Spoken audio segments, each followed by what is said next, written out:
My advice? Don't come for Christmas, my mother said, her voice as calm as ever. We'll just pretend we don't know you. It'll be easier that way. I stood frozen in my kitchen, a tin of homemade fudge still in my hands, wrapped carefully the night before. The smell of cinnamon and cocoa lingered in the air, the gift tags already written. My bag was packed. My train ticket had been booked 2 weeks ago. And yet there I was staring at the tile floor, while her words echoed through me like a hollow bell. She didn't sound angry. She didn't even sound emotional. Just practical. Like she was giving fashion advice or reminding me to buy paper towels. Like erasing me was just another task on her holiday checklist. I swallowed hard. Did I do something? No, sweetheart, she replied quickly, too quickly. It's not about you. It's just, you know how complicated things can get. With Jake bringing his fiancée, and Uncle Jim always asking questions, and you being, well, you know. It's just best. I didn't know what that meant. Me being what? A long pause. Then came the classic, it's just complicated. That was always her way of closing a door without slamming it. Gentle on the surface, sharp underneath. Okay, I said, just that. No questions, no begging. I set the tin of fudge down slowly and walked to the window. Outside, a soft December snow was beginning to fall. The world looked quiet and clean, like it hadn't heard what I just did. That's when I knew this year would be different. Not because I was excluded, but because I was finally done pretending I ever belonged. My name is Lauren Brooks. I'm 32 years old, an administrative assistant at a nonprofit in Boston. I've spent most of my adult life trying to be what everyone needed: reliable, helpful, quiet, the one who sends birthday cards, the one who shows up early, the one who never complains. But that day, standing in my kitchen with a tin of fudge meant for people who didn't want me around, something in me shifted. It wasn't just sadness. It was clarity. If my presence could be erased that easily, then maybe I had never really been seen in the first place. Growing up, I was always the miracle. That's what my mother used to call me when we visited neighbors or church friends. Our little blessing, she'd say with a smile, wrapping an arm around my shoulders. I was adopted at birth, brought into their home when doctors told them they might never have children. For a little while, I believed the title was real. Then Jake was born. 2 years younger, their biological son. The one who inherited Dad's eyes and Mom's sense of humor. The one whose milestones were documented in photo albums while mine were scribbled in the back of a drawer. After Jake, I wasn't the miracle anymore. I was just Lauren, quiet, dependable Lauren, the helper, the placeholder. I didn't throw tantrums. I didn't make demands. I said thank you for hand-me-down clothes and clapped the loudest when Jake made varsity. I helped with dishes, made honor roll, and got into college on scholarships. I worked 2 part-time jobs through school and never once asked for help. And every holiday I still came home with gifts, baked goods, and the hope that maybe this time I'd feel like I mattered. I even sent money. After my dad passed away, I started wiring a portion of my year-end bonus to help my mom with the mortgage. I never mentioned it, never asked for credit. It was just what you do for family, right? Except somehow I never really felt like family. The only person who ever made me feel like I truly belonged was my grandmother, Evelyn Harper. My mom's mother. A woman who didn't believe in performance or pretense. She was the first to notice that I preferred books to dolls, the one who sent me handwritten letters even when I lived 20 minutes away. She called me her quiet light. When I graduated college, she pulled me aside, pressed her old ruby ring into my palm, and whispered, "Blood doesn't define love." I never forgot that. Evelyn saw me. The way I hung back at gatherings. The way I was always asked to take the photos but never be in them. The way my name sometimes appeared last minute on gift tags if it was there at all. In her house, I wasn't an accessory. I wasn't a problem to explain away. I was just me. But in my mother's home, everything was about appearances. Jake's girlfriend had to look perfect in photos. Uncle Jim's new partner had to be impressed. Everything had to be curated and controlled. And I was the awkward piece that didn't fit the image. Single, childless, adopted, quiet. So when my mom said not to come this year, I didn't fight. Because deep down, I'd always known I was only family when it was convenient. And that kind of love wasn't really love at all. After I hung up that day, I didn't cry. I didn't scream or break anything or call a friend to vent. I just stood there, in the soft glow of my apartment's Christmas lights, listening to the silence settle like dust. It wasn't the silence of loneliness. It was the silence of recognition. I had spent 32 years trying to be small enough to fit, polished enough to be included, quiet enough to avoid being a burden. And now, finally, they had said out loud what they'd been showing me all along. I wasn't really one of them. And they didn't want to pretend otherwise anymore. So I didn't either. I walked over to my laptop and opened my banking app. The monthly transfer I sent to my mother for utilities? Cancelled. The grocery gift card I had scheduled to arrive on Christmas Eve? Voided. The engraved leather planner I'd ordered for Jake, his initials already monogrammed? Returned. Not out of spite. Out of clarity. I was done pouring into a well that had no bottom. Done wiring my love into a space that never held it. I didn't post about it on social media. I didn't send a pointed email. I didn't even tell anyone. I just stopped. Quietly. Deliberately.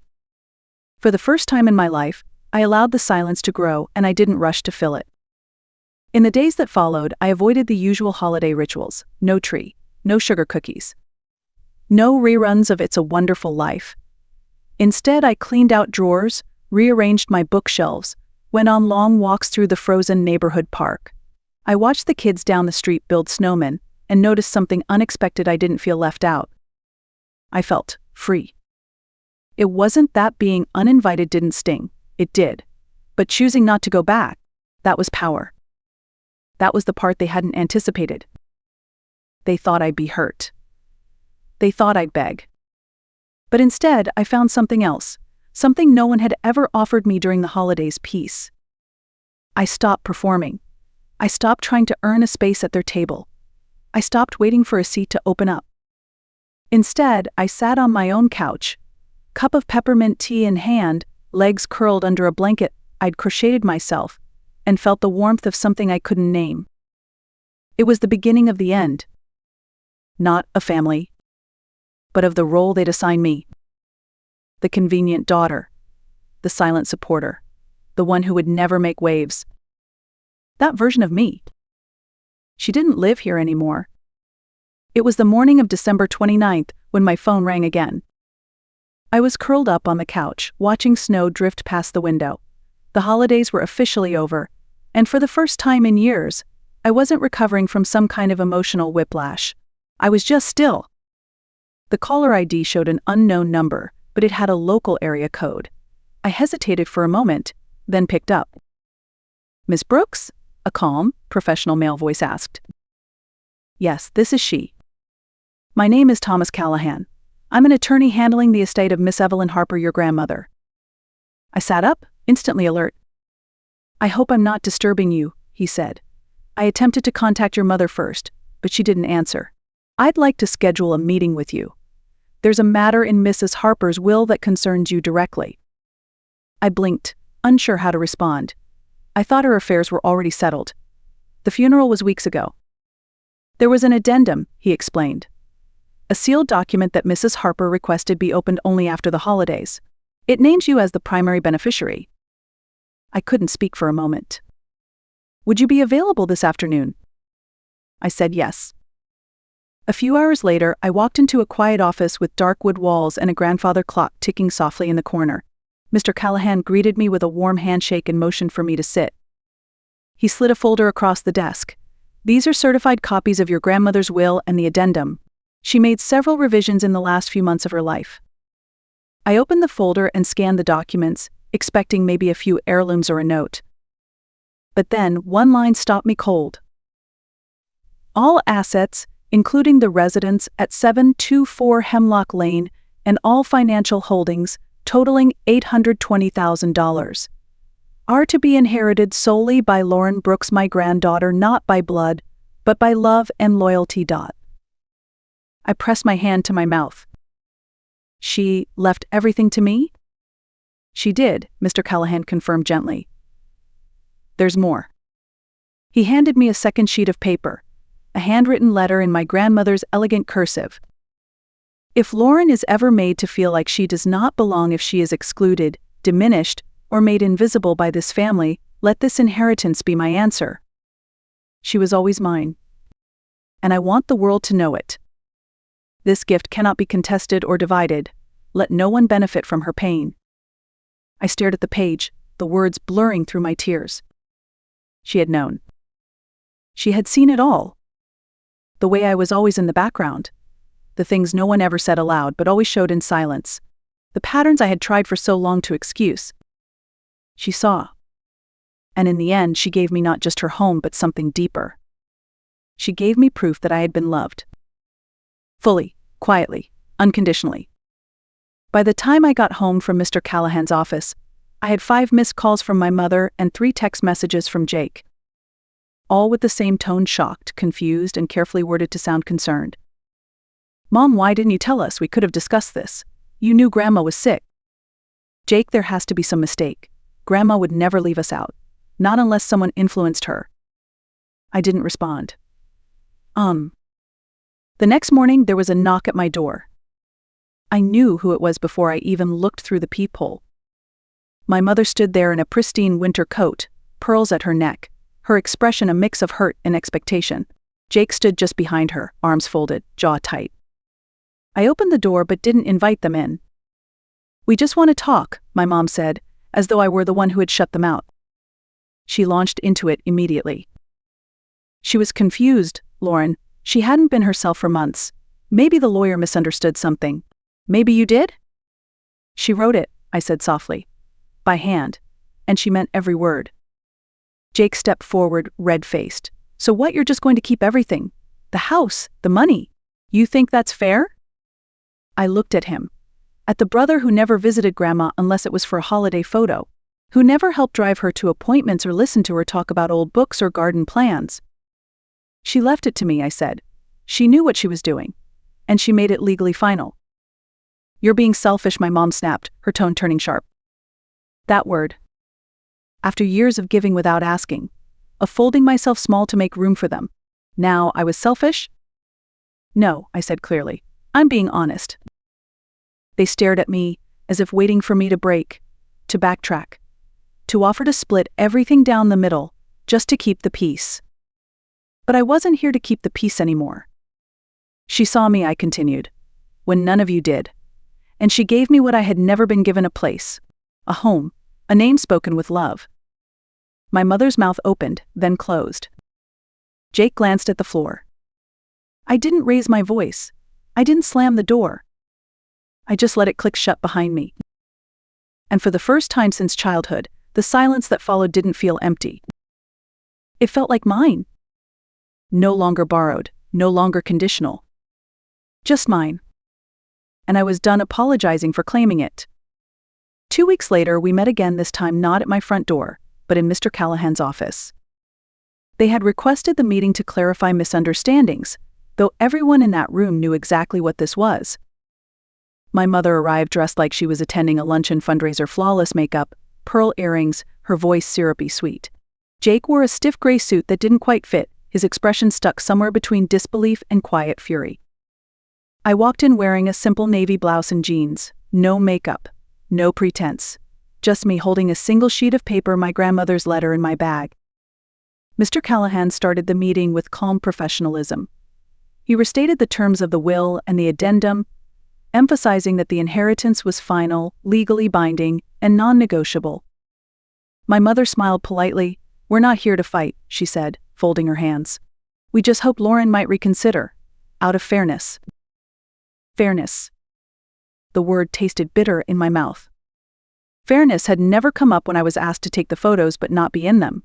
It hadn't mattered when I ate alone on Christmas, or when Jake's name was written beautifully on a gift box, while mine was scribbled in marker.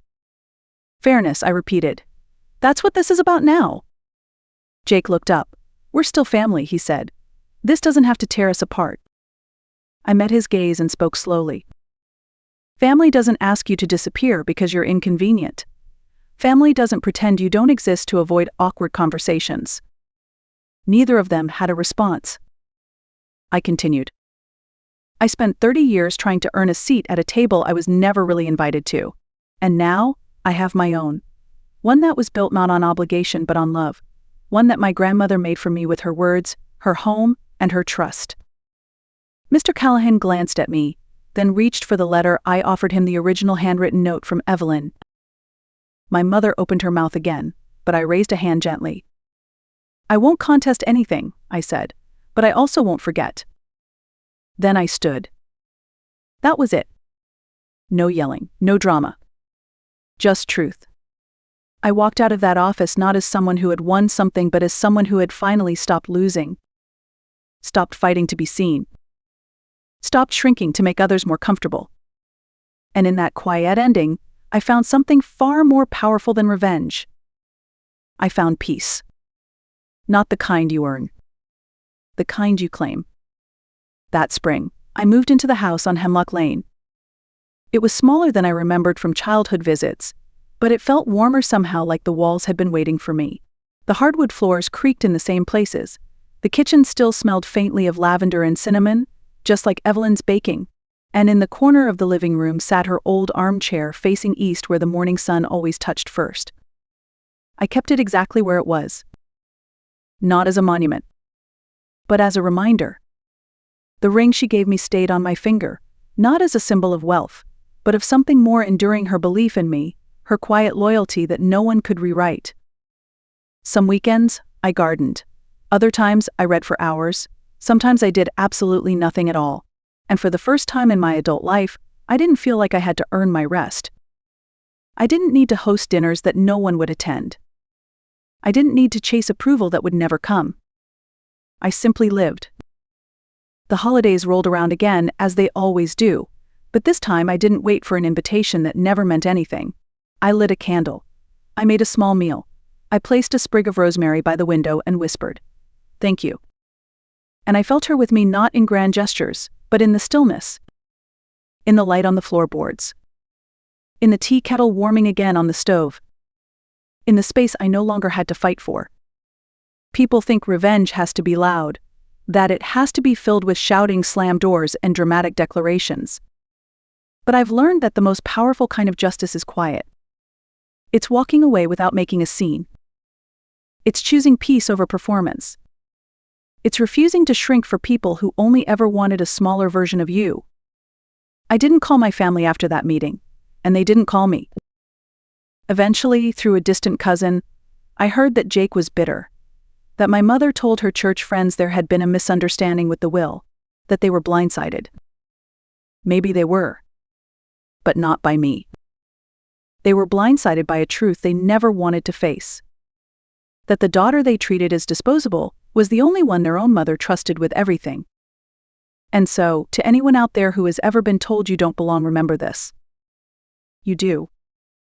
Even if they don't see it, even if they never say your name, you can still choose to see yourself. And sometimes, the most powerful thing you'll ever say is nothing at all. If this story touched something in you, leave a comment. Share it with someone who needs to hear it. And don't forget to like and subscribe, because your voice, no matter how quiet, carries power.